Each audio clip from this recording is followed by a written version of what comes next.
Hello mga ka-Yamaha Mio girl.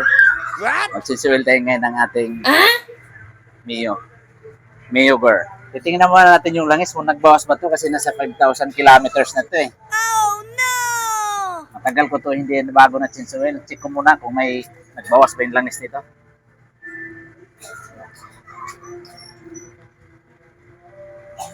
Oh, galing oh. Wala siyang bawas sa loob ng 5,000 kilometers. Wow! Ang langis po na gamit nito ay mutol. Pakita ko na lang sa inyo mamaya. Check natin ulit.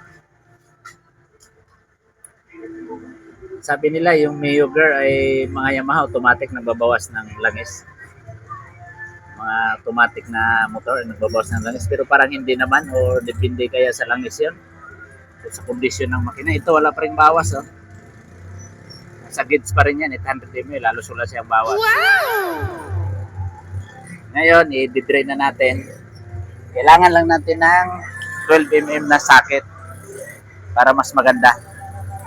Ang pagluwag po nito ay pakaliwa para hindi po baliktad ang pihit nyo kasi nasa ilalim yan. Basta lagi nyo pagpit ng tornilyo, pagtanggal ay pakaliwa. Andito yung tornilyo niyan sa ilalim. Hello guys, naputol po yung voice over natin, yung mic, kaya i-voice over ko na lang to. Dito sa ilalim yung tornilyo, ayan o, yung may ano yan. Malalaman nyo naman, 12mm, pinaka-ilalim yan, tapos yan talaga, wag naman kayo magkamali na ibang tanggal ng tornilyo dyan. May nakaharang na parang ano yan, parang support niya para hindi basta tamaan kung sumayad man. May nakaharang na ano yan oh. Bakal katabi niyan. Eh, madali lang naman makita yan, tandaan. Diyan lang banda yan oh, malapit sa may center stand. Kaya ingat lang guys sa pagluwag ha. Baka mabaliktad, mabilis lang yan malustrate. Sige, ito, umpisa na natin. Ito, luwagan na natin.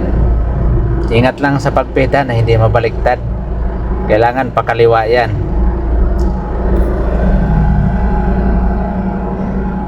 So medyo matagal-tagal to hindi na chinsuel. Kaya yung langis nito medyo itim na. Medyo nagtitipid kasi yung person kaya hindi agad-agad nag-chinsuel. Dapat 1.5 kilometers o iba nga 1,000 daw eh. Pero sa akin okay na yan ganyan. Tumatakbo naman, wala pang bawas, loob ng 5,000 kilometers. Akala ko nga, mabilis magbawas to eh. So ayan guys, medyo kaya pa naman, may kamandag pa yung langis, makintab pa siya. Basta original motor lang bilhin nyo sa Clean Fuel. Ako bumili niyan dati, wag na lang dyan sa, baka makabili kayo ng local na langis.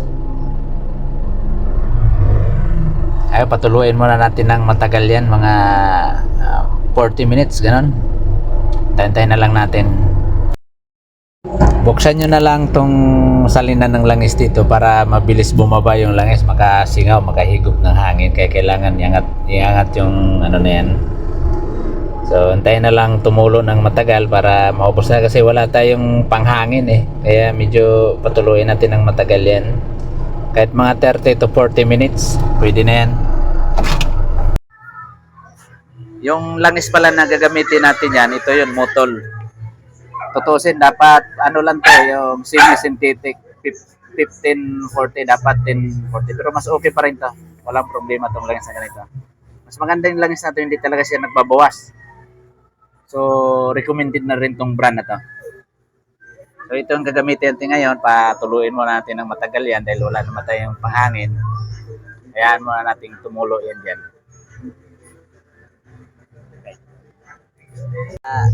Na patulo na natin ng mga 40 minutes, so ibalik na natin. Hindi lang, wala ko basahan.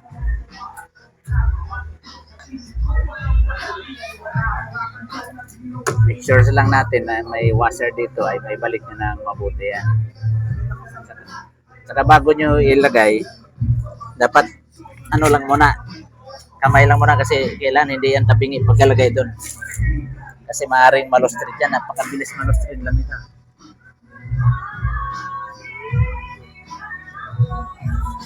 Yan o, lagayan natin. Kailang kamay mo nang gamitin.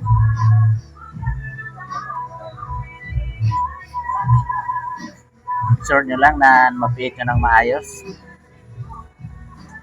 Saka yung washer, kailangan hindi mo pwedeng iwan yun. So, paghigpit nito, ang paghigpit nito alalay lang, di sa mabilis lang tumalos street ha, lalo ganito ka bang handle mo. Dapat alalay lang, ramdam mo pag lumapat na, okay na kasi mabilis malustrid yung anuhan nito. So ito na, okay na, naikpitan ng ilalim. So salinan na natin ng langis, 800 ml lang, may sukat naman dito yan eh. 800 ml. So itong pinakamalupit nating gamit, turutot para madali tayo magsalin ng langis. So yung takip niya dito, make sure nyo lang yung rubber nito ay hindi pa siya punit. Kailangan meron siya para hindi sumisingaw yung langis. So dito natin siya isalin. Tingnan mo dito. So dito. Yun, di ba? Sakto-sakto yan.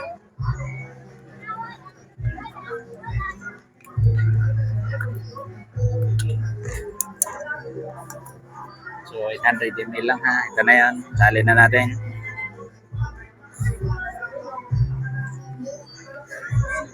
Uy, sumay ka na. Nasobrahan. Handahan lang. O, di ba?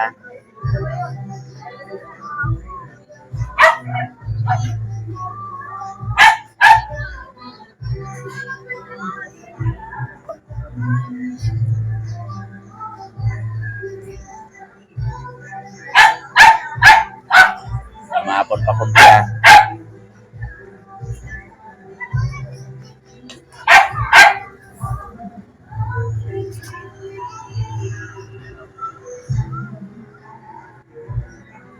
Kulang pa. So ayun, naputulan naman yung ating mic. So voice over to ulit ha. Sukatin lang natin maigi yung langis. Kailangan may 2 ml matira. Kasi 1000 ml yung 1 liter to eh. Kaya kailangan 800 ml lang. May sukat naman siya dito. Makita naman yan. Sige. May tumagas lang konti. Hindi na sagad mabuti yung ating turotot. O ayan, nakita naman, o, di ba? Kung bumili kasi ng langis na gaya original, may makita dyan sa gilid na sukatan.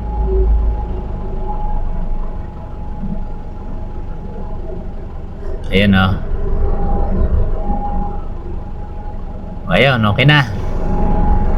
So, okay na. Bago na ang langis natin ni Mio Girl natin, ha. Ito.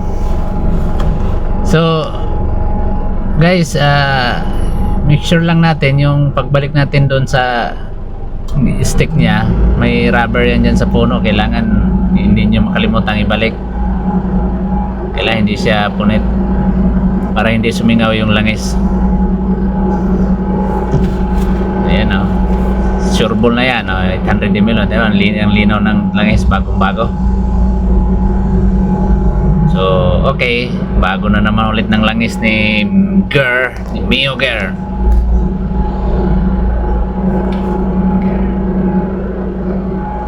So, check lang natin yung bote. Bitan natin ng maayos. Okay. So, ang sunod nito mamaya, start na natin. Kaya, go. So guys, sumanga talaga ko sa langis na to eh. Kahit na medyo matagal siyang hindi na change oil. Ulit ito, 5,000 kilometers. Ano pa rin yung langis niya eh. Kaya maganda pa rin pag medyo original yung langis na gamitin mo. Kahit matagal ka mag change oil, safety pa rin yung makina mo. Pero para sa mga hindi nagtitipid, so 1,000 kilometers, change oil lang kaya. Pero sa akin, okay na to eh. Okay.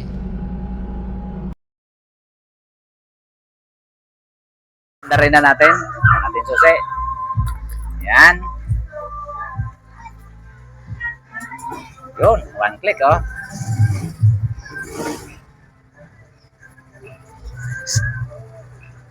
Mio Girl 125. Woo.